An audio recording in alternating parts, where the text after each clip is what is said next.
Good evening, Falcons fans and NFL fans all around the place. Welcome to the Real Talk Sports Show's Falcons Recap. And the Falcons can celebrate today. They can put these on and roll out the door because they have won a game. The first game of the season, first win of the season for the Falcons as they knock off Seattle Seahawks 27-23 in a game that it really it could have been actually, I don't want to say a blowout, but the Falcons could have won the game a lot easier than they did.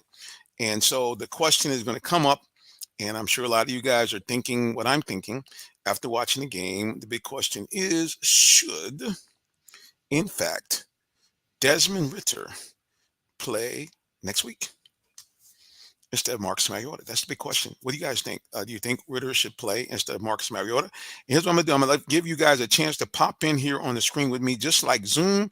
If you like, you can come on in. I'm going to put the link on the social media for you guys right now. All you have to do is copy and paste the link, and you can pop on with us. Now, if you want to come on without being seen, just audio, we're going to do it like a phone call. We'd love to have you do that. You just come on, put your avatar in and pop on in. I'll bring you on. And again, I'll just warn you, no cussing, no swearing, and, no really crazy talk. And we'll let you come on and chop it up with us here on the Real Talk Sports Show. So there's right there. There's a link. You see it right on the screen. Again, if you're watching us on social media, cut and paste the link into your browser on your laptop. Now, we'll say if you go to the laptop, you'll have to actually close out YouTube or Facebook if you're watching it. If you don't, you'll get a horrific echo and jam everything up. But yeah, it's the Falcons win. But the big question is, again, do you think that Ritter should play over Mariota next week? And here's why I'm asking this question. So when I look at this game, what I saw was what I think we all wanted to see out of Arthur Smith. Play calling that was reminiscent of when we had Kyle Shanahan here. Once again, I saw for the first time in a while, Falcons receivers actually wide open. For the first time since really the Super Bowl years, I saw the Falcons being able to run the ball just like they did in the Super Bowl years when they had Devontae Freeman at his peak before the concussion. You have a situation where Cordell Patterson is that guy. He's that dude. Averaged almost 10 yards a carry for the Falcons, rushed over 100 yards again this week in only about 17 carries. And I think if the Falcons can continue to do this, actually this Falcons team, I know this sounds crazy, can actually surpass the Falcons Super Bowl team that was the 7th best rated offense in NFL history. You're saying, Minister, you crazy? No, I'm not, because I look at this team and they have all of the makings of that. So now you say, let's do a one-on-one comparison. Certainly is way, way too early to compare either Kyle Pitts or Drake London to first ballot Hall of Famer Julio Jones. So neither one of those guys yet, are that dude. But the two of them together might make a Julio. And you certainly have OZ, Zacchaeus. He would kind of be like our version of what's number 18? I can't believe I'm drawing a blank right now. Turbo. So that's our version of Turbo today. Alameda Zacchaeus. He's every bit of that kind of speed, that game breaker over the top. We have a running back, like you're saying, Cordell Patterson, that gives us the kind of versatility that we had with Devontae Freeman, and to some degree, the two-headed monster that he split time with as well. Excuse me, my Phil Silla Froggy. So at the end of the day, I guess what I'm trying to say is that this Falcons offense has shown me why everybody said that Coach Arthur Smith was some type of offensive genius. Now, the problem is with the team right now is Marcus Mariota. I like the guy. He's a believer. He's an all-around good guy. But at the end of the day, um, right now, he still seems to be very apprehensive and not really confident when it comes down to clutch time. That's why I've seen him once again today, even though, don't get me wrong, he threw some outstanding passes. A couple of passes he threw, the out passes to Drake London, and a couple of passes he threw to Pitts were really great passes. They had the right touch, they were throwing in the right spot.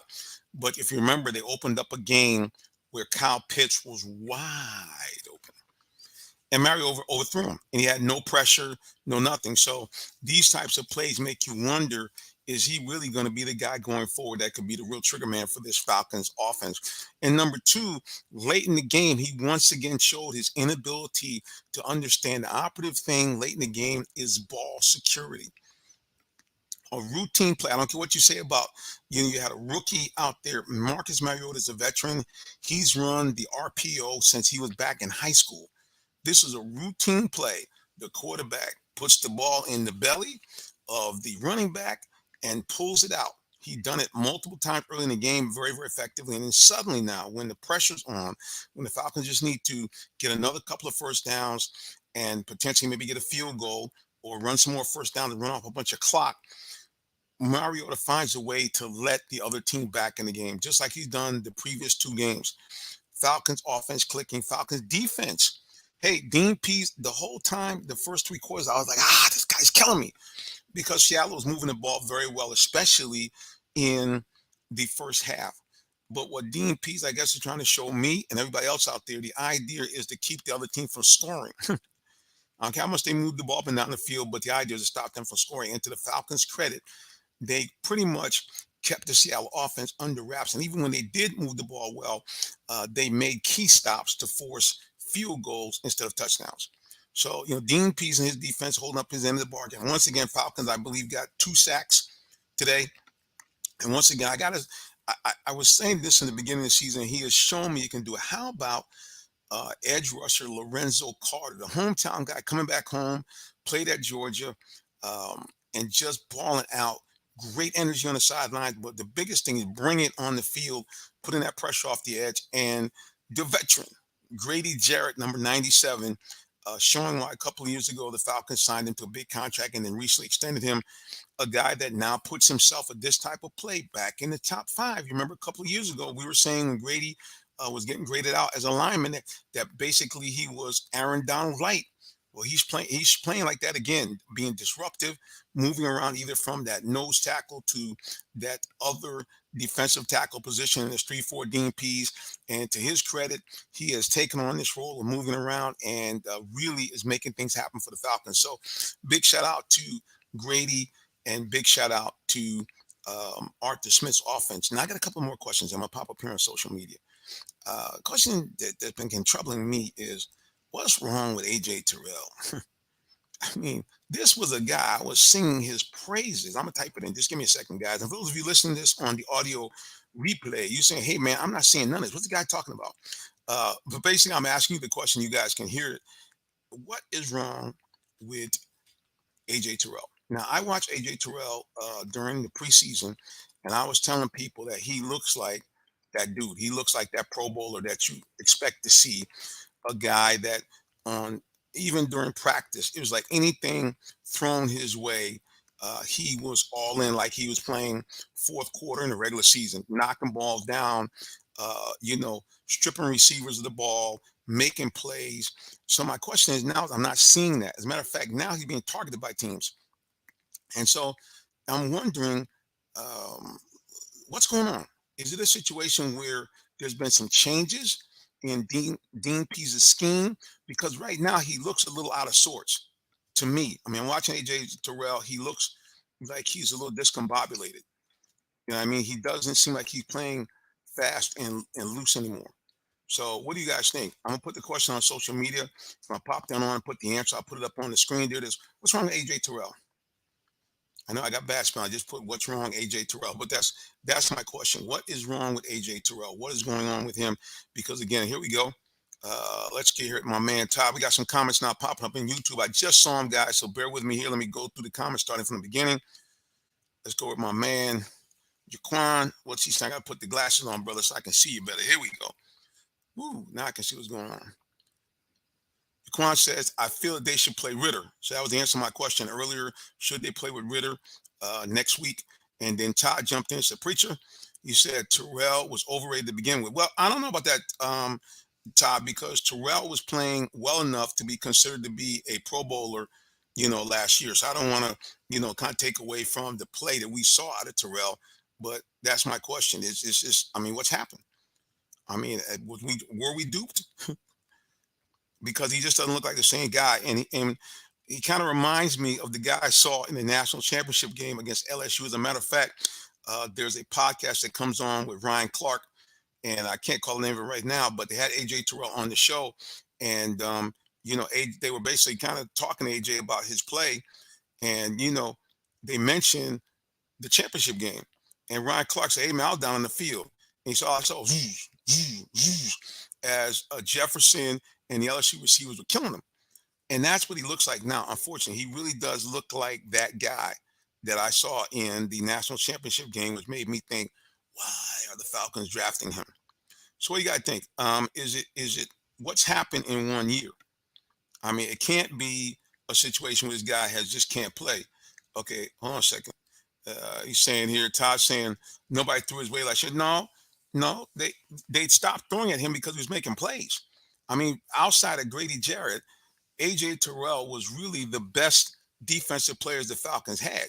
And so that's why my question is, what the heck is going on with this guy? Well, all of a sudden, he's just not the same player. There's something amiss.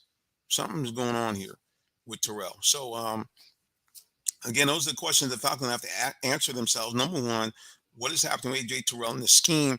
And not just Terrell, the entire defensive backfield for the Falcons looked out of sorts for most of the game. To be honest with you, this was supposed to be, if you remember, guys, going into the season, the defensive backfield with Hayward and AJ Terrell, and now the youngster out of UCF coming on. Everybody thought that the defensive backfield was going to be one of the strengths, but in fact, the weakness has been the strength of the Falcons defense, which has been their ability to put pressure on the quarterback. Now, they didn't do too good of a job last week against the Rams, and even most of the game in the Seattle game today. But when it came time for them to put pressure on, Dean Pease ratcheted up, ran some additional blitzes, and they got to Geno Smith when they had to late in the game. So the shock is the defensive backs don't seem to be doing their job. Now, I don't know whether they kind of slacked up because they're getting some pass rush. I don't know whether teams are running the ball on them more. But, yeah, big question again. And we got two questions that we're asking here. Is number one, should, in fact, they play Desmond Ritter, over, let me put it back up here so you guys can see it. Should they play Desmond Ritter next week? That's my question, over Marcus Mariota. Because, again, what Mariota has done is we don't want to take away from the good plays he has made, because he has made some good plays. He made a couple of great passes today with some touch and with some feel. He ran the offense, for the most part, very efficiently. Use Arthur Smith's play calling pretty much to perfection, because, like I said, the protection was there, men were open, but Mariota personally couldn't seem to, get over the hump as far as making the plays. Yes, the question was, did Troy Anderson even play? Yeah, actually, you mentioned Troy Anderson. If you remember, he got beat late in the game on a Geno Smith touchdown pass. His second touchdown pass, he actually threw the ball, and Anderson was a step slow. He left and tried to make the play, but could not. So Troy Anderson did play in the game, but unfortunately, the young linebacker, that's one of the things that Michael Walker said about Anderson. The guy is a tremendous talent. The guy has great skill sets, but he still is kind of, a little funky on the X's and O's. So hopefully he'll be able to overcome that hurdle and get a little bit more comfortable defensive scheme because that guy has got blazing speed. Now, maybe it's because he is a white guy, but his energy, his ability to go sideline to sidelines. When I had D-Let on the show, I said, hey, he reminds me of a poor man's Luke Kuechly. And of course, D-Let said, hey, man, I watched Luke Kuechly. And yeah, again, we're comparing to first ballot Hall of Famers. I'm not trying to say that he's that guy, but as far as his ability to cover the field back and forth, uh, Anderson, I think, potentially could really be a big time player at that linebacker position for the Falcons. So, yeah, guys, just wrapping it up. That's really kind of the question. Should Desmond Ridder play last week? I mean, I don't want to throw the guy in the bus, but at the end of the day, if you look at Mariota's stats, 13 of 20, 229 yards, 1 touchdown, 1 interception. The way the Falcons offense under the play calling of Arthur Smith, they kind of set up the Seattle, a more accurate quarterback who still had some mobility could have in fact put up 300 yards passing against this team easily. And this game could have been a blowout. So that's kind of what people are looking at with Marcus Mariota. Again, a nice guy. But it almost kind of reminds me of the situation with when the Bulldogs had Mark Richt as their coach. Now, I like Coach Mark Richt. I think he's a great guy, good Christian brother. But at the end of the day, what I found is that he did not seem to have the ability to win and make good plays when it really counted. Okay. I can remember a couple of times the Bulldogs should have won games, and he just didn't seem to grasp, what to do as a coach. And so that's kind of what I'm seeing with Marcus Mariota, his inability to make plays in the clutch. Let's put it in here. Let's look at Todd. He says time and time again when the game is on the line, Marcus makes that bad fumble, overthrow, or bad sack, and he's seen enough. Start Ridder. Yeah, so that's really, I think, what all Falcons fans are saying, that hey, I think that Marcus Mariota is a likable guy. I think his teammates thinks he's a good leader, and for many key parts of the games, he makes good plays. So I don't want to take away from the plays that he did make. I don't want to take away from the fact that the defense plays a certain way because of the fact that um,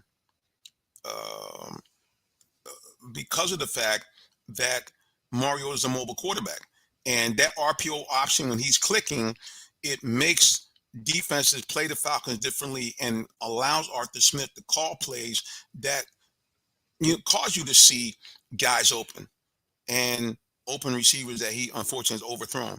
But you can't take away from the good throws he did make. That back shoulder throw to Pitts early in the game, certainly the touchdown pass to London. London, of course, made a move afterwards. But I guess the thing that's frustrating about Marcus Mariota is that he shows flashes of the Heisman Trophy Mariota, the guy that could just eat you alive throwing the ball or running. But I think that he still has some remnant of being shell-shocked and loss of confidence from translating to the NFL and seeing his star drop and being moved from a guy who, like I said again, who was like the number one pick overall to a guy that is basically a bench warmer. Now, let me wrong. I think he's going to be in the league for a long time if he knows how not to get hurt as a backup quarterback, because he certainly is an NFL quarterback. I don't want to make it seem like this guy's a bum, because he's not. But at the end of the day, he unfortunately makes errors when you can't. And he misses plays that could put the game out of reach. You think about both the Kyle Pitts play. If that's a touchdown, the Falcons are up by a touchdown late in the game.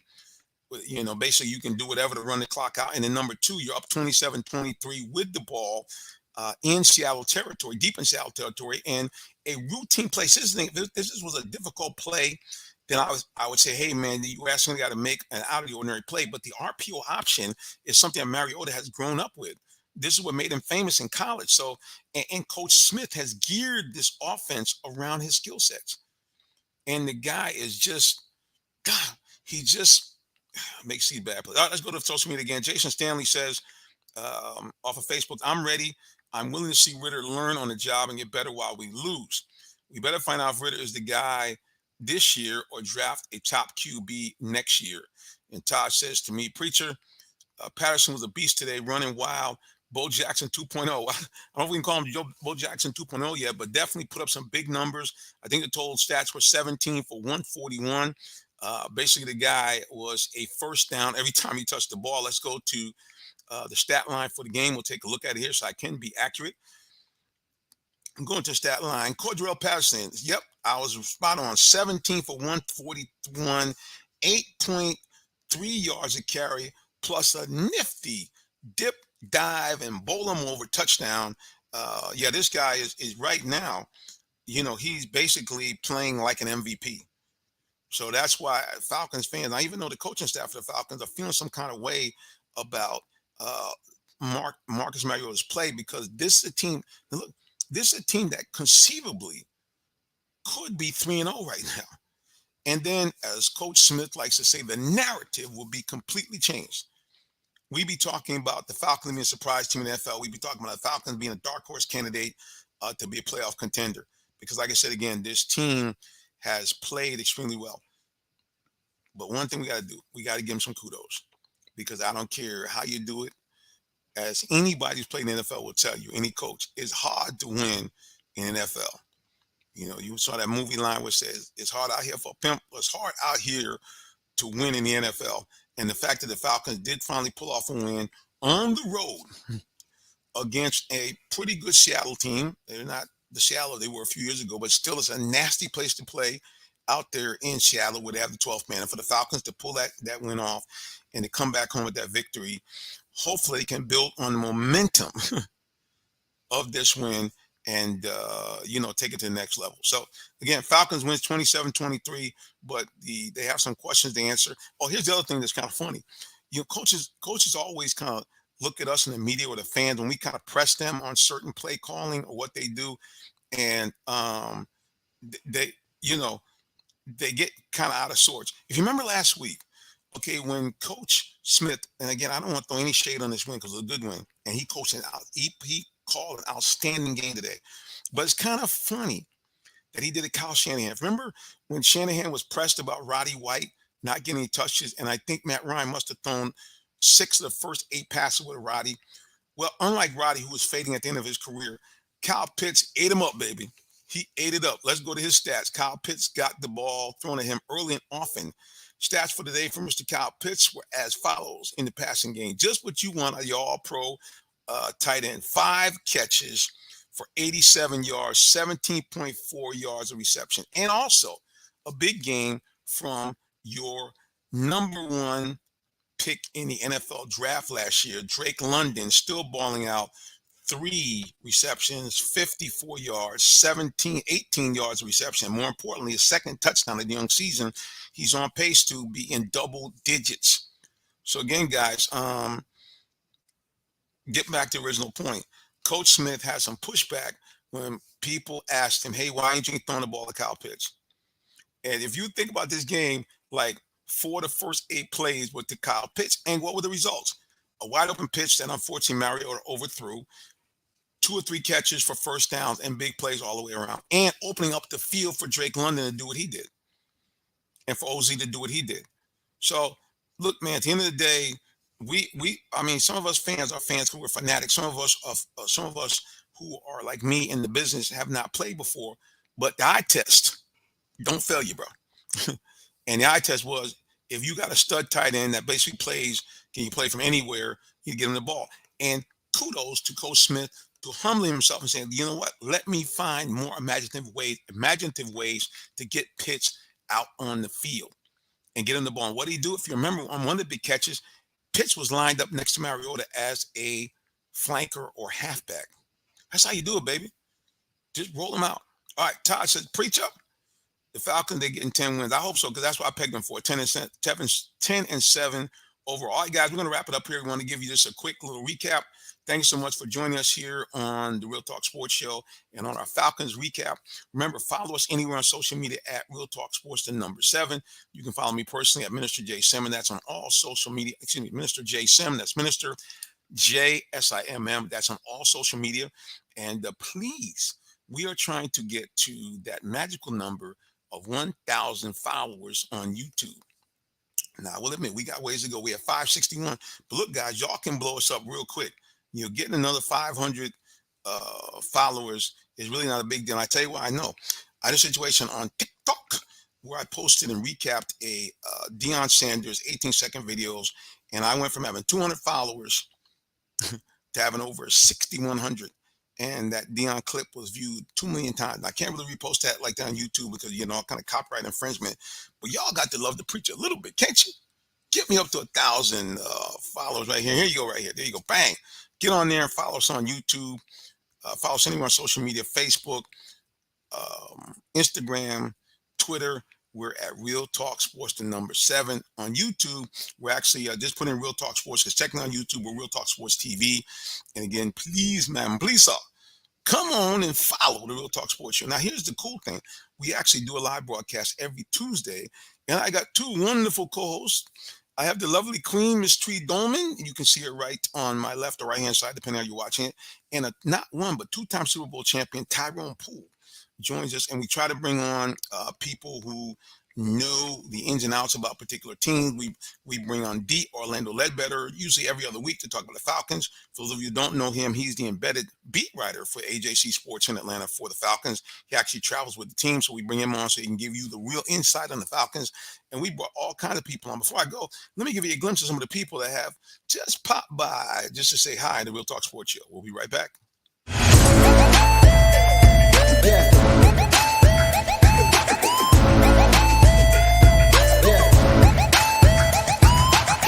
This is OJ Howard with Real Talk Sports. What's up, guys? This is Tim Tebow. You're listening to Real Talk Sports. This is Charles Woodson. Let me grab the mic. You ready? This is Charles Woodson with Real Talk Sports. Hey, it's your boy JB Smooth with Real Talk Sports.